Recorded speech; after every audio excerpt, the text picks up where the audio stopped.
Up in 15 minutes from now, 14 to be precise, 10:45 Eastern, Treasury Secretary Mnuchin and Secretary of State Mike Pompeo on Iran sanctions. That is, I presume, maximum pressure on Iran through new Iran sanctions. You see the podium there on the left-hand side of the screen. That's coming up in about 15 minutes. Whether that moves the market or not, I don't know, but it's certainly a significant political development. And this is a very political and politicized stock market and economy. So we're going to run that for you. You will see what they have to say at that time. Let's bring in Qanta Ahmed, Muslim scholar and Independent Women's Forum Fellow. Qanta, welcome to the show. Thank you. First time you've been on this program. My pleasure. And thanks for being here. We appreciate it. With a fellow Brit. No, I'm an American. And an American. So we're both. We come from the same place, and we've arrived in the same place. That's right. Okay. What troubled me about the downing of the plane in Tehran was Mayor Pete Buttigieg's response to it. He implied that some element of blame should be placed on President Trump. That bothers me. How about you? I mean, it's indicative of the entire Democratic portrayal of the events of the recent days.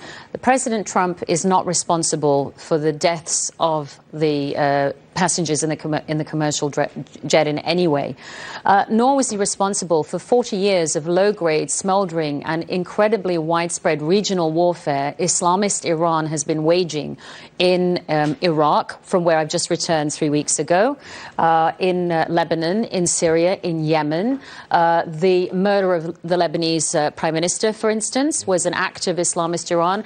So this was in no way a fault of the United States president. What it does represent is Iran is reckless. It has gone from being trying to portray itself as a victim of American primacy to actually being the aggressor and the complete disregard for human rights. It didn't even ground its airplanes on the days that it was sending all these of these rockets. So this is a second humiliation for Iran, which it should pay attention to. Of course, America abhors the loss of all innocent life, whatever their nationality. We're very sad about that. There were many Iranian nationals that we also are very sorry that lost their lives in that, as well as Canadians. But this is a second humiliation after Soleimani was decapitated. Soleimani's network inside Iraq has been seriously injured. And now the world sees how incompetent they are at this time. Do you think we're moving to a whole new stage in our relationship with Iran where some form of negotiation is possible? We're exerting maximum pressure on the regime through sanctions, and the regime is hurting. The economy is in absolute chaos. We seem to have them in something of a box militarily. We can keep them in that box. Do you sense something positive in the future, that maybe there's going to be an exchange here, maybe there's going to be some talks? So that's a very interesting thought. That had not occurred to me, mostly because of the arrogance of the Islamist Iranian regime that we can see. And that is in their denial of reality. They're denying the nature of this accident. They've actually been lying on air on Iranian broadcasts about deaths of American soldiers which have not occurred. They have no intention of giving up their puppeting of federal Iraq, the non-Kurdish Iraq, where they are still selecting cabinets and still calling decisions and still operating their militia. So I don't think they're ready to hear anything in the way of diplomacy. I do think what's going to come at 11 a.m. is effectively a 21st century embargo of Iran. We have already been putting tremendous sanctions on them, which was President Trump's move, and that's going to be tightened further, probably aiming at the shipping industry, probably aiming at curbing carriers that actually offload Iranian oil and put them on other vessels with other flags, maybe even Chinese tanking companies, which the Financial Times is reporting, that do facilitate that. And we have the China deal coming up, hopefully the trade deal on January 15th. So it's a sensitive time. Well, what you're talking about is almost the complete isolation. A 21st century embargo, an isolation of Iran. That's what you're really talking about. An isolation of the Iranian Islamist regime. Remember, what we're talking about now happened with a missile attack. And that missile attack is characteristic of Iran compensating for a military that's not been updated, ships since the 1960s, the army and aircraft since the 1980s, because there's been a Western embargo on arms imports there since then. So their only maneuver is using missiles, and their goal is not necessarily to inflame inflict devastating damage on us, but to provoke us into doing something irrational. Sanctions show that President Trump and his administration is coolly rational at the time the rest of the world is hysterical, whether it's the Iranian regime or whether it's the Democrats manufacturing their own narrative. Qanta, would you just stay there for a second, please? Valued guest, and we don't want to lose you too soon. Thank you very much. Pleasure. Charles Hurt coverage of what's been going on, and I'll start with Qanta, who has been with me for some time, Qanta Ahmed.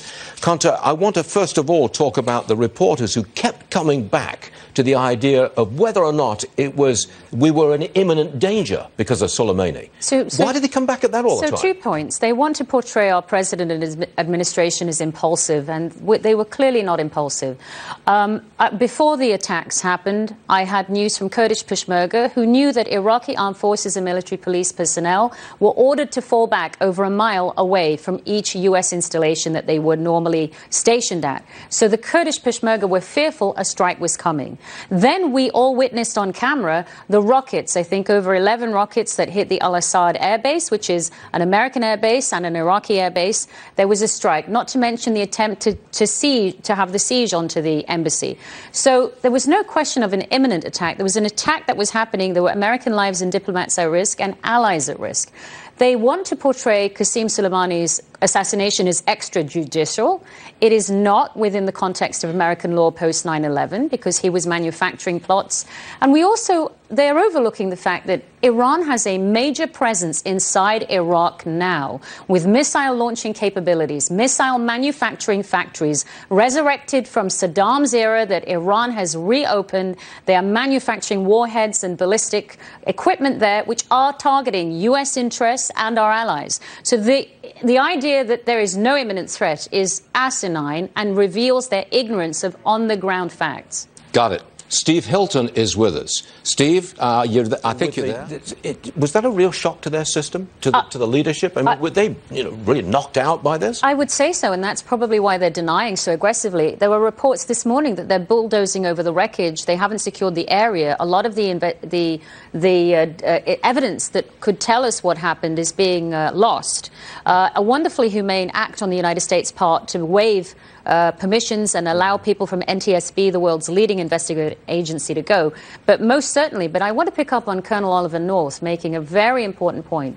Iran's nightmare from the United States is not over yet. These sanctions being tightened are just the beginning. The United States will remain in the region and will augment its position in northern Iraq, in Iraqi Kurdistan, and if it knows what's good for it, will realize a sovereign Kurdistan, which will have U.S. bases there, which will be a strong pro-Israel ally, will be a bugbear for Iran, for Turkey. These acts that Iran has done were partly because we quickly moved out of Rojava, northeast Syria, and Turkey felt the gloves are off and made an incursion aggressively. When we leave the region in small numbers, all kinds of bad actors start acting out, and we're not going to have that happen.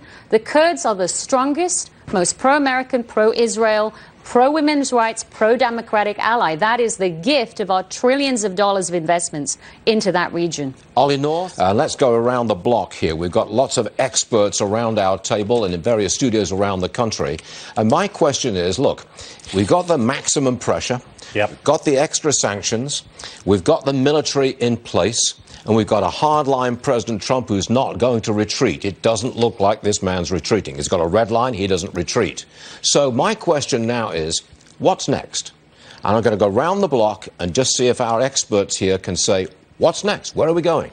Qanta. So we mustn't forget, this region is a target-rich area. I do worry about the shipping lanes. I flew over the Persian Gulf just a few weeks ago. You can see them naked eye from a commercial jet. Iran is going to attempt, and it has 3 submarines, it's going to attempt strikes. We may have to reflag vessels of our allies as we once did before when there was a tanker war. I also think that there is an element inside Iraq, a small element that is pro-Iranian Shia, that is going to be itching at the bit to target U.S. interests and U.S. allies. I think the strikes on Kurdish territory, not just in Erbil, but actually in Badarash, where I was there a few weeks ago, where there's a refugee camp of Syrians, is an effort to drag the Kurds into a war, and that is to create more unrest. So we are going to see a lot more activity and a lot more conflict, and the United States will be restrained throughout. Conflict, here it comes. Ollie North, you're in a position to answer this question. Now what? What's next? Dow 30K. The impeachment is going to proceed. He's going to be exonerated in the Senate. He's going to get reelected in November, and the House is going to go Republican.